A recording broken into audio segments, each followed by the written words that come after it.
Bonjour les amis, j'espère que vous allez bien. Aujourd'hui, nous allons voir une nouvelle application conçue à base de Google Sheet.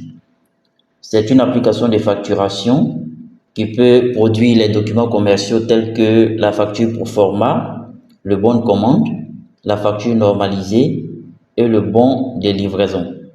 En plus des documents commerciaux, cette application peut gérer le stock et faire l'inventaire. Elle peut aussi suivre les créances clients et les dettes fournisseurs et même la trésorerie. Elle peut gérer la trésorerie. Nous avons utilisé la solution Google Sheet pour permettre aux propriétaires de l'entreprise de pouvoir consulter les données de l'entreprise même en étant en vacances ou en déplacement. C'est une application multi-utilisateur. Il suffit d'avoir une connexion Internet et un navigateur pour pouvoir accéder au logiciel. Quand vous ouvrez l'application, vous êtes sur cette page d'accueil. À droite, vous avez un formulaire pour faire l'identification de votre entreprise. Et vous avez un tableau de bord ici pour suivre les différents documents élaborés avec leur montant. Un peu plus haut, vous avez les boutons de navigation, des boutons qui sont aussi disponibles grâce à l'onglet Modules. Quand vous cliquez dessus, vous avez menu Stock, Trésorerie, qui est composé d'une base de données et d'un formulaire de saisie, Client, Fournisseur, Devis, qui est composé d'une base de données, d'un formulaire de saisie et d'un formulaire d'état. Et c'est pareil pour les bons de commande. Il n'y a pas de module pour les factures normalisées et les bons de livraison parce que ces deux documents sont intégrés au module devis. Quand vous faites un devis, vous pouvez convertir ce devis en facture normalisée et en bon de livraison. Donc sans plus tarder, on va commencer par le module stock. Vous avez la liste des articles ici qui est composée d'un numéro d'article, le nom de l'article, le prix d'achat, le prix de vente, la marge, la quantité disponible, le stock minimum, l'alerte, l'inventaire, la quantité achetée, le montant équivalent, la quantité vendue, le montant équivalent et la marge commerciale. Vous avez un formulaire en en-tête ici pour pouvoir ajouter d'autres articles à la liste. Au moment de l'installation du logiciel, si vous avez déjà des articles en stock, il faut les renseigner dans la colonne inventaire. Vous pouvez utiliser le bouton inventaire pour ne pas faire d'erreur parce que les autres colonnes contiennent des formules. Il ne faut pas effacer les formules du tableau. Il faut renseigner ça dans la colonne inventaire. Si vous trouvez ça un peu compliqué, vous cliquez sur le bouton inventaire. Cela va vous simplifier le tableau. Vous n'aurez que deux colonnes, quantité disponible et quantité réelle. Et c'est dans la quantité réelle que vous devez mettre les quantités qui sont actuellement en stock. Après avoir renseigné, on clique sur le même bouton, valider inventaire. Une fois que l'inventaire est validé, vous allez voir que les quantités disponibles ont été actualisées. Et ça, c'est grâce à la colonne inventaire. Donc, dans notre cas, je vais vider l'inventaire. On va considérer que l'entreprise n'a pas encore de stock. Après le module stock, nous avons le module trésorerie qui est composé d'une base de données et d'un formulaire. On va d'abord voir la base de données. Et voici la base de données. Actuellement, il n'y a pas encore de transactions. Après ça, il y a le formulaire de saisie qui est composé de plusieurs formulaires et un tableau de bord. Le tableau de bord ici montre le solde initial de chaque compte de trésorerie, les montants encaissés en fonction de la période qui a été sélectionnée ici, les montants décaissés et un solde final. Avant ça, il y a le solde de départ. Après l'installation de l'application, si vous avez déjà des ressources sur des comptes de trésorerie, après avoir enregistré ces comptes de trésorerie, il faut mettre les soldes de départ. Cela permet d'actualiser le solde initial. On a un premier formulaire qui enregistre les paiements de factures fournisseurs. Un deuxième formulaire qui enregistre les encaissements de créances clients, ou bien les encaissements sur facture client. On a un troisième formulaire ici qui enregistre les transactions entre comptes. Par exemple, vous voulez transférer de l'argent d'un compte A à un compte B, c'est ce formulaire qui permet de faire ça. Un quatrième formulaire qui permet d'enregistrer les autres transactions de la trésorerie, telles que les petites dépenses, les recettes qui n'ont rien à voir avec les clients. Nous allons commencer par élaborer un premier document qui sera un bon de commande parce que le stock est vide pour l'instant, on ne peut pas faire de facture de vente, donc on ne va pas commencer par devis, on va commencer par un bon de commande. Donc, inutile d'aller voir la base de données, on va directement aller sur le formulaire de saisie. Voilà comment se présente le formulaire de saisie. Les numéros de bons de commande sont automatiques. Vous avez la possibilité de les rendre manuels. Il suffit d'enlever la formule qui rend ça automatique. Maintenant, on peut aussi personnaliser. On peut modifier. Moi, j'ai mis BC numéro 0001.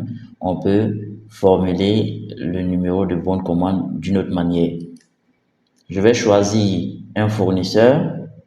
On n'a même pas vu les modules fournisseurs. Sachez que les modules fournisseurs sont très simples. Je viens dans le module fournisseur.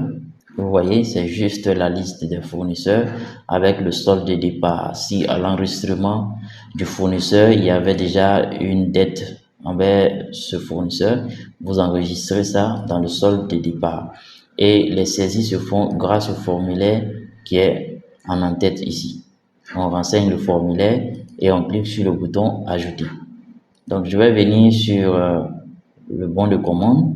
On va supposer que cette transaction c'est avec le fournisseur 1. On va ajouter les articles grâce à cette liste déroulante.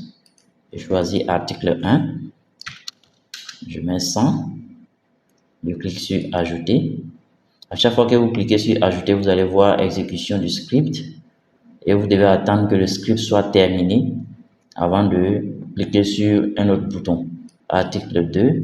Je viens d'ajouter 5 articles sur mon formulaire de commande. Si je souhaite supprimer des lignes, il suffit de cocher les lignes à supprimer et cliquer sur le bouton Subligne. Je vais décocher et à présent, je peux valider. Je vois que la date du document est le 4 avril. Je vais mettre la date d'aujourd'hui, qui est le 17, et je valide. Voilà, le message de succès est apparu. Quand vous validez un bon de commande, tant que vous ne voyez pas ce message, vous patientez. La rapidité dépend de la connexion Internet. Je fais OK et je peux maintenant aller vérifier ce document dans bon de commande, base de données. On peut voir ici que le document a été enregistré, mais il n'y a pas encore de numéro de facture.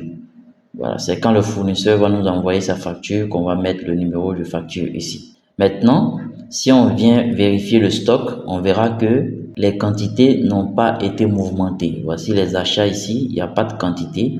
C'est parce que le stock n'est pas encore livré. Ça, c'est au niveau des bons de commande, au niveau de la base de données.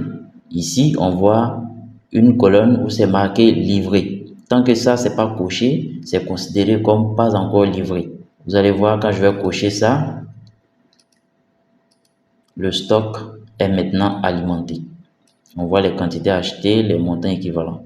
À présent, je peux aller convertir ce document en facture ou bien je peux mettre le numéro de facture directement dans la base de données. Donc, je mets ici 2025/0001. Donc, je suppose que c'est le numéro qui est venu sur la facture du fournisseur. Donc, si je veux imprimer le bon de commande, je clique sur imprimer et je suis transféré sur un formulaire où on fait des conversions. Le premier formulaire, c'est de convertir un devis en BL et facture. Ça, on va sauter. Ici, c'est pour imprimer, c'est pour générer la proforma, le bon de livraison et la facture normalisée. Ça, je vais sauter. Maintenant, où on parle d'édition de bon de commande. Là, je vais choisir mon numéro de bon de commande. Et vu que j'ai déjà mis le numéro de facture, ça récupère ça automatiquement. Si je n'avais pas mis de numéro de facture, j'aurais rien ici. Et on allait même m'inviter à mettre le numéro de la facture ici pour pouvoir ajouter grâce à ce bouton. Donc, on peut le faire manuellement dans la base de données ou on peut venir faire ça ici grâce à ce formulaire. Après avoir sélectionné le bon de commande, on peut soit générer le bon de commande en PDF ou bien on peut aller directement sur le document pour faire la mise en forme. Donc, si vous savez qu'il n'y a pas de problème de mise en forme, que vous ne voulez pas retoucher ou personnaliser le document, vous cliquez directement sur générer en PDF. Une fois que le message de succès apparaît, on survole le lien qui est apparu et on peut voir qu'il y a un PDF qui est lié. En cliquant sur ça, voici le PDF qui a été télécharger, je peux l'ouvrir. Et voilà, ça c'est le modèle de bon de commande. Donc c'est un modèle standard que nous avons intégré au logiciel. C'est un modèle qu'on va pouvoir personnaliser en fonction de l'utilisateur. Tous les documents même que vous allez voir dans ce logiciel ont cette apparence, mais ce sont des documents standards qu'on va pouvoir personnaliser. Je reviens donc, et si je souhaitais consulter le document directement sans générer un PDF, j'allais cliquer sur ce petit bouton. Et dès que je fais ça, je suis transféré directement sur le document et là, je vais pouvoir interagir. Si je fais CTRL-P, ça permet d'entrer en mode impression. On peut voir les paramètres ici à droite où c'est mis paysage. Comme c'est un bon de commande, je prends portrait et je peux consulter le document. Si je trouve que le pied des pages est trop monté, je peux insérer des lignes. Je fais clic droit. Je sélectionne des lignes, je fais clic droit, insérer 6 lignes. Si je fais ça et que j'essaie d'imprimer à nouveau, donc on peut voir que le pied des pages est descendu un peu. Donc on peut faire de la mise en forme et si on arrive à un résultat où la mise en forme est déjà correcte, on ne fait plus de modifications. Dès qu'on a un document à imprimer, on vient ici, la mise en forme va rester telle que c'est et on va pouvoir imprimer directement. Voilà, donc je reviens. J'ai déjà ajouté le numéro de facture, donc on va passer directement au menu pour voir le tableau de bord.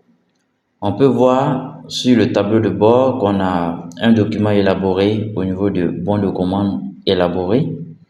Au niveau des factures fournisseurs, on a également un document vu qu'on a déjà transformé la facture, le bon de commande en facture. Et voici le montant. Donc, on a une dette fournisseur de 3 130 000. On peut aller directement à la trésorerie pour faire un règlement. Donc, je viens sur le formulaire de la trésorerie. Et je peux voir ici validation de versement sur commande fournisseur. Donc, je déroule. Je peux voir mon numéro de bon de commande ici. Voilà le montant équivalent. Je choisis un compte de règlement. Donc, les 3 millions peuvent passer en banque B. Donc, je mets 3 millions. Bien, disons 2 millions. On va régler le montant partiellement. Et c'est à la date d'aujourd'hui. Je choisis la catégorie dépenses qui est achat de marchandises et je valide.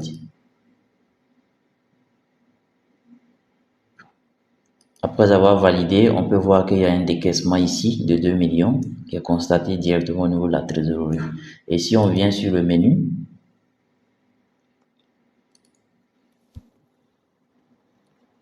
on peut voir que la dette fournisseur a diminué et le règlement fournisseur a augmenté. Donc voilà comment le tableau de bord nous permet de suivre un peu l'évolution des transactions dans le logiciel. On pourrait aussi venir dans le module fournisseur pour voir l'évolution des choses. Au niveau du fournisseur 1, le montant total de la dette, c'est 3 130 000. Il y a 2 millions de payés et il reste 1 130 000. Je reviens donc sur les devis. Maintenant qu'on a des articles en stock, on va pouvoir faire des devis. On commence par le formulaire. Et là, c'est à peu près le même procédé. Je choisis un client. On va prendre client 1. Et on va commencer à ajouter les articles sur le devis. Au niveau des devis, on fait attention à la quantité de chaque article sélectionné. Donc, quand vous choisissez un article, automatiquement, la quantité disponible apparaît ici. Je mets 50. Je fais ajouter.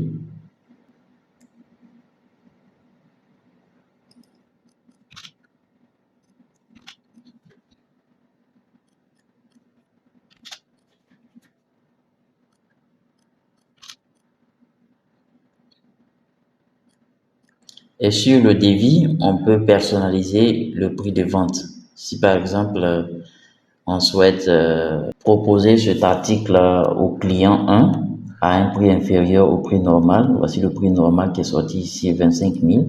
On peut décider de lui vendre ça à 24 500. Donc, c'est 24 500 qui sera retenu ici et cela ne modifie pas le prix de vente qui est enregistré dans le module stock.